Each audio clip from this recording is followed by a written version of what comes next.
It started like any normal Saturday morning. The kind of morning where you finally get a few hours to yourself after a week full of late calls, tracking wild coyotes, and relocating raccoons from people's attics. That's the life of a wildlife officer. It's messy, exhausting, and definitely not glamorous. But I love it. It's in my blood. I grew up around animals, studied them, protected them, and now I work full-time making sure people and wildlife coexist without chaos. I was just sitting down with a hot cup of coffee, trying to enjoy a rare moment of silence on my back porch. The sun had just come up, and the dew still clung to the grass. My old Labrador, Rocky, was snoozing beside my chair, tail twitching, occasionally like he was chasing something in his dreams. The air was still, just the sound of birds waking up, and the occasional rustle in the trees. Then came the knock. Not a normal knock, no polite tap-tap. It was a heavy, impatient pound that echoed through the door like someone meant business. I sighed, placed my coffee on the railing, and went to open it, already sensing that my peaceful morning was over. Standing there was my neighbor. Well, not just any neighbor. Karen. Yes, that's her real name. And yes, she's exactly what you think when you hear the name. Perfectly ironed blouse, lips pinched in permanent disapproval. Holding a phone in one hand and a small dog in the other, the kind that barks more than it breathes. Her eyes darted past me into my yard before she said a single word. You need to do something about the wild animals on your property. I blinked. Excuse me, I said. She repeated, slower this time, like I didn't understand English. You need to take care of the wild animals. They're a menace. They're dangerous. They're going to hurt someone. Probably my precious biscuit. She held up her little dog like a trophy, as if that strengthened her argument.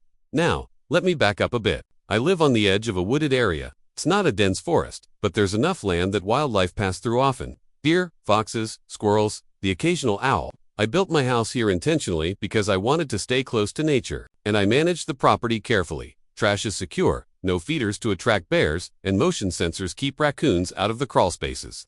But nature still visits. Karen, on the other hand, moved in a year ago from the city. She bought the house next door after her divorce and brought with her all the attitude of someone who thinks the world should change to suit her needs. Since the day she arrived, she's complained about everything. Leaves falling into her yard, my wind chimes being too loud, Rocky barking once at a squirrel. It never stops. But this time, it was different. What wild animals are you talking about? I asked, keeping my tone calm. Foxes. I saw 2 of them just now near your shed. I know they came from your property. You're feeding them or something, aren't you? I stared at her. You think I'm feeding foxes? Don't play dumb, and don't try to use your fancy job as an excuse. I know you work with animals. Probably have some kind of wild rescue operation going on back there. I wanted to laugh, but her face was deadly serious. Her fingers gripped her phone tightly like she was ready to call someone. I'm not running a rescue center. I work for the state. Karen, wildlife officer. You know this. You've seen the truck in my driveway. She waved it off. That doesn't mean you can harbor wild animals. They're dangerous. They carry diseases. I'm going to report this. Sighed Karen. Foxes are native to this area. They've been here long before either of us. They're not attacking anyone. They don't want your dog, and unless you're feeding them or leaving food out, they'll keep their distance. But she wasn't listening. She shoved her phone in my face, scrolling to show a blurry photo of something orange and furry. See, right there.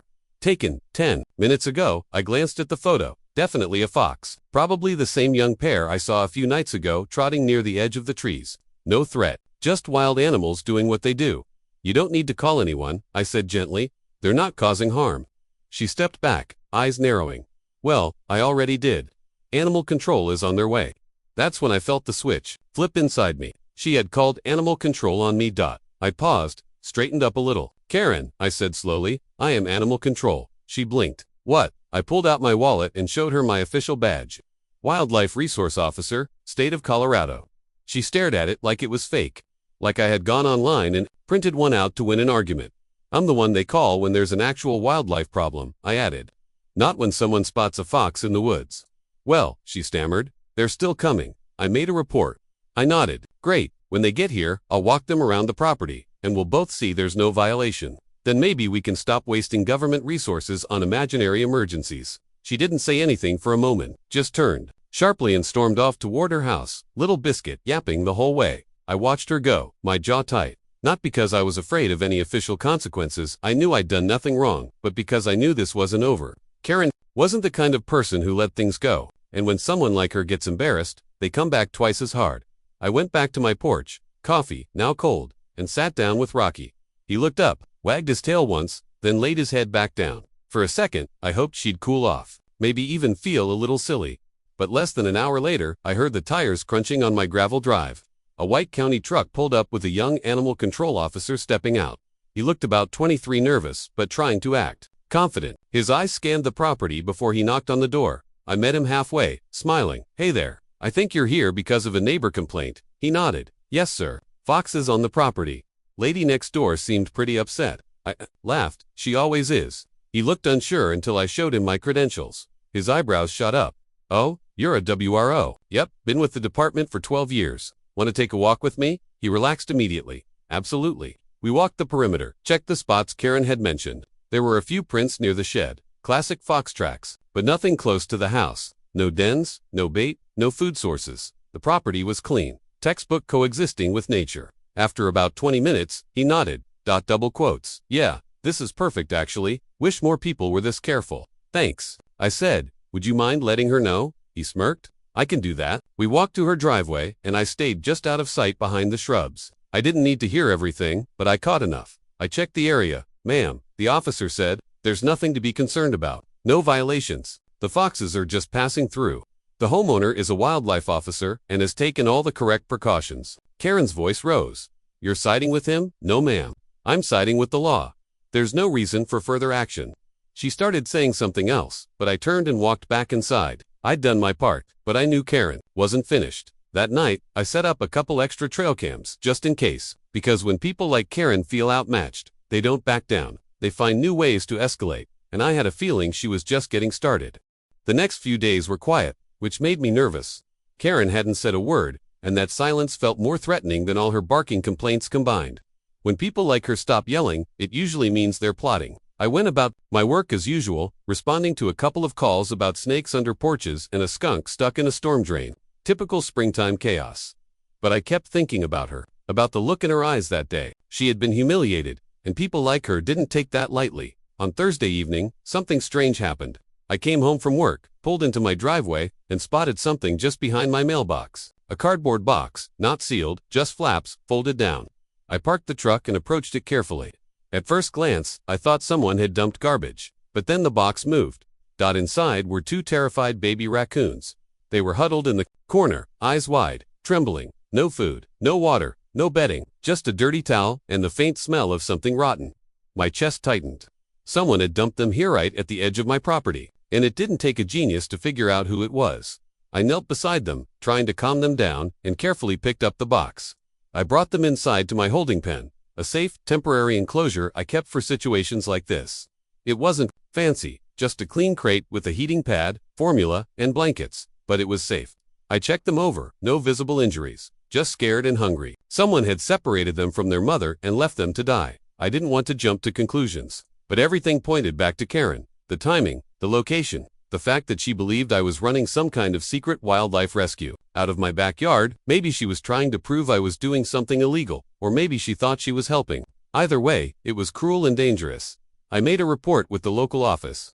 We had a strict process: document, photograph, and notify the wildlife vet. We arranged to have them transported to a licensed rehab center the next morning, but I didn't stop there. I decided to install an extra camera near my mailbox and fence line, a motion-triggered one with night vision.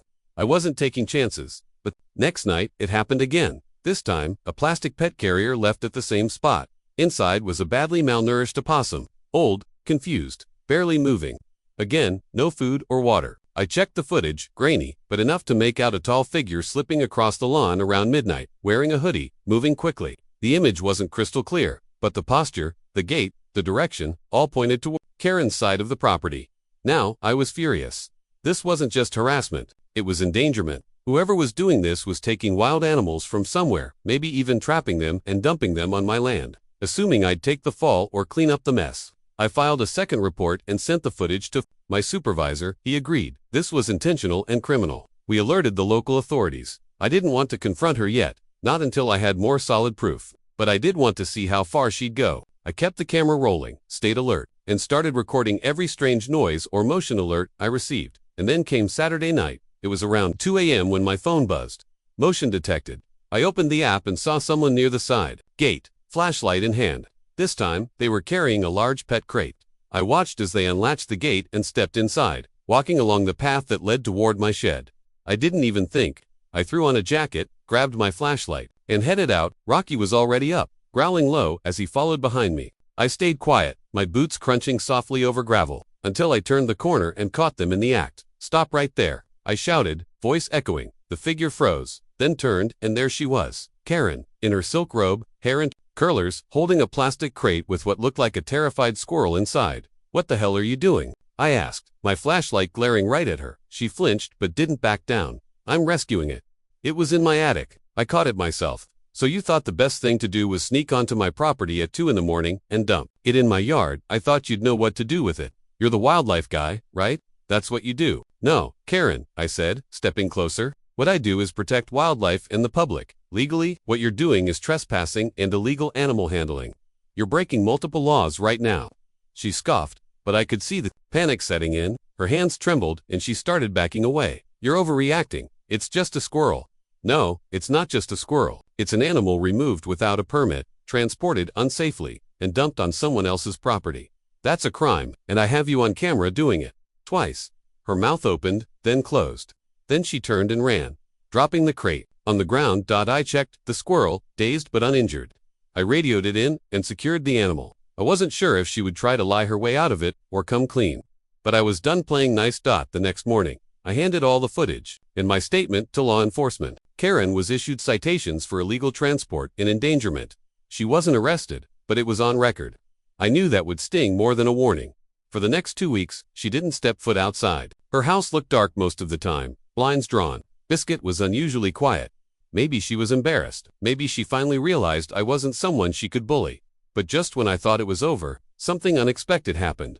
One afternoon, I came home to find a letter taped to my front door. It wasn't official, no legal letterhead, just plain paper with shaky handwriting. I unfolded it and read, "I'm sorry. I was wrong. I didn't know how else to deal with the animals around my house. I thought you would just take care of them." I panicked. "Thank you for not pressing charges. I'll stay away from now on." Karen, I didn't know what to feel. Relief, satisfaction, pity. I took a deep breath, folded the letter, and placed it on my desk. It didn't fix everything, but maybe it was enough.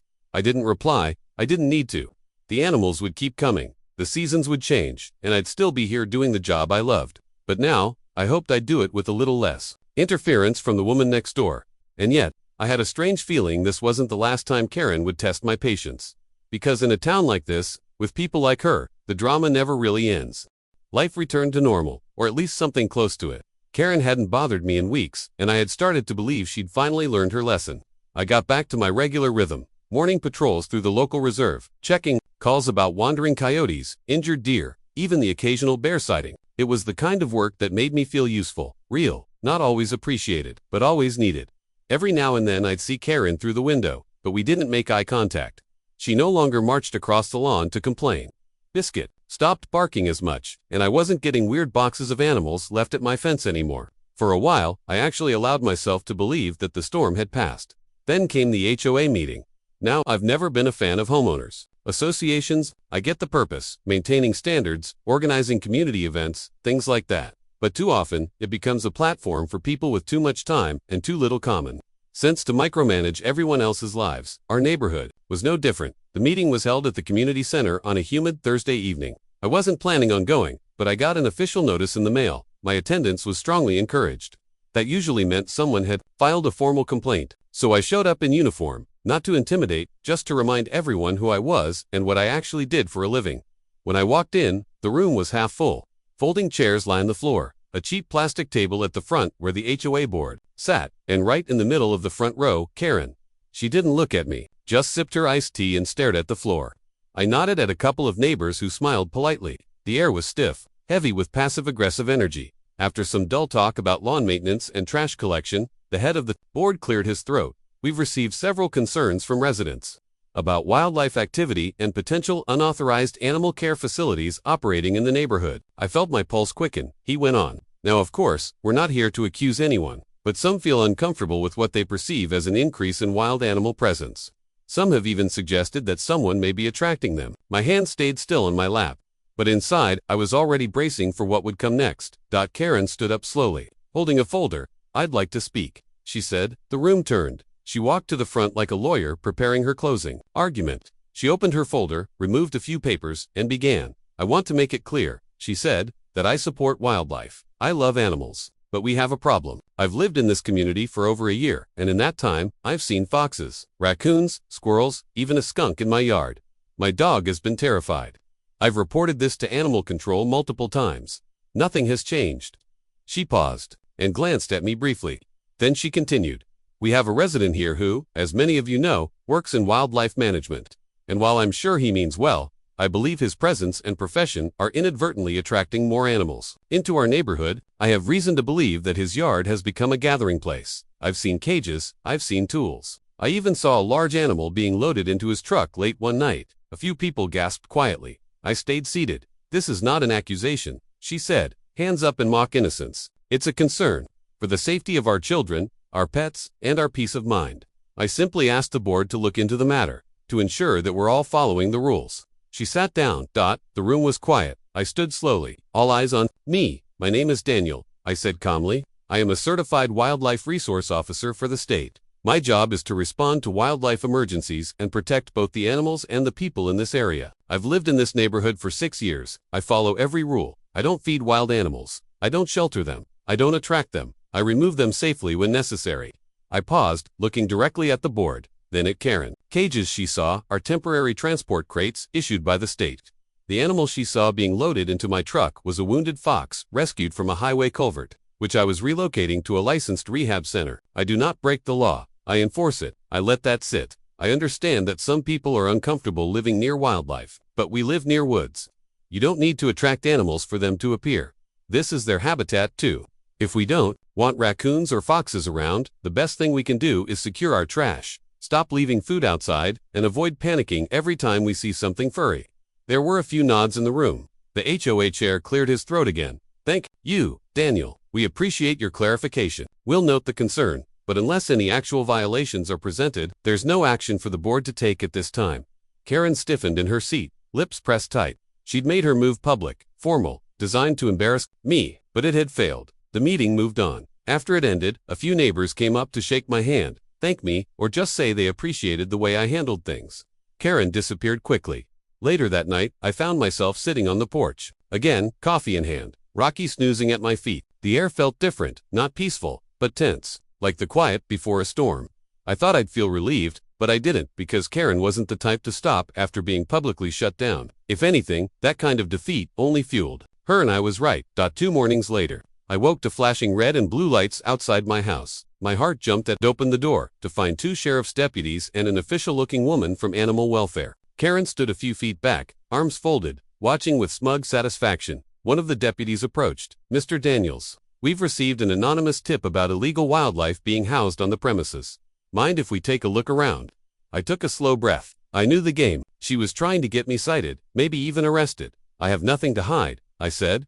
You're welcome to look around, but I do want it documented that this is the second false report from this individual in less than 2 months. They both nodded. The animal welfare rep stepped forward. We'll just do a quick check. Standard protocol. I walked them through everything. The backyard, the shed, the garage, the truck, every box, every corner, every piece of equipment. I explained the gear, tranquilizer kits, catch poles, tags, gloves, and biosafe containers. Everything was tissued, labeled, documented. They found nothing illegal. Nothing even questionable. After about 30 minutes, they wrapped up. Good, the lead deputy said. Sorry for the inconvenience. I nodded. Not your fault. They left. Karen lingered in her yard, watching, waiting for some kind of fallout. But there was nothing. She had tried again, and failed again. But this time, I wasn't letting it slide. That afternoon, I filed a harassment report. One submitted, copies of every interaction, every complaint, every video, every false report. My department backed me up fully. The Animal Welfare Agency logged her as a repeat false accuser, and the sheriff's office warned her formally. Any future false claims could result in legal action.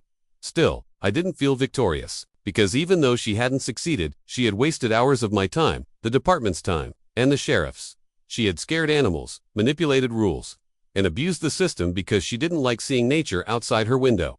I wondered what made a person like that tick. What made someone so obsessed with control, so offended by the natural world, that they'd rather remove it than learn to live with it? I didn't have an answer. But I had reached my limit. I wasn't going to let her drag me into another circus. And yet, despite everything, the biggest surprise was still to come. Because the next time I saw Karen, something about her had changed. About a week after the sheriff's visit, I was walking Rocky along the edge of the woods behind my house. The sun was going down, and the air was thick with the scent of pine and damp earth. It was one of those quiet, in-between evenings, where the whole world seems to pause and breathe for a moment. As we turned back toward the house, I noticed someone standing near the side fence. It took me a second to realize it was Karen.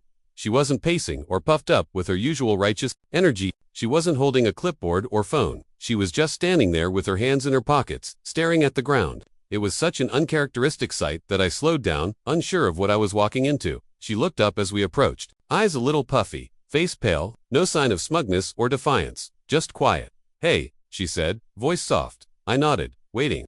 I added mean for things to get so ugly. I didn't say anything. I wasn't ready to let her off the hook. That easily. I was scared. She continued, of the animals of not understanding what they were doing around my house. I kept thinking they were going to hurt Biscuit, or me. I just wanted them gone. But I didn't realize how much damage I was doing to everything else. Still, I said nothing. She sighed. My ex used to make me feel crazy all the time. Told me I overreacted, imagined things. I guess I started overcompensating, controlling everything around me because I couldn't control anything back then. You probably don't care about any of that. I just wanted to say it. There was silence for a long moment.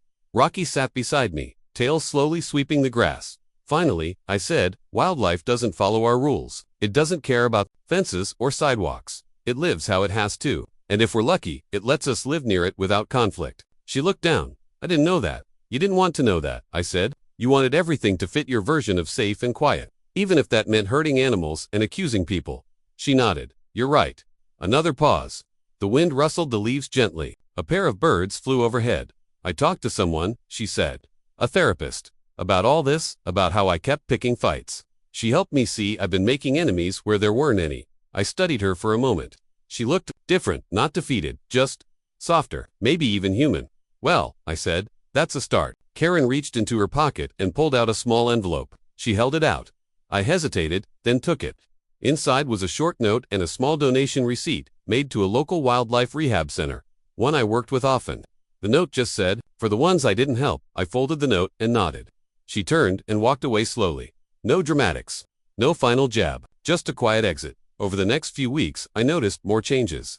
She installed motion lights and animal-safe fencing, not traps. She stopped calling every time she saw a squirrel. She even started asking questions, real ones. I'd find her by the mailbox, and she'd ask about foxes or what to do if she heard rustling in the attic.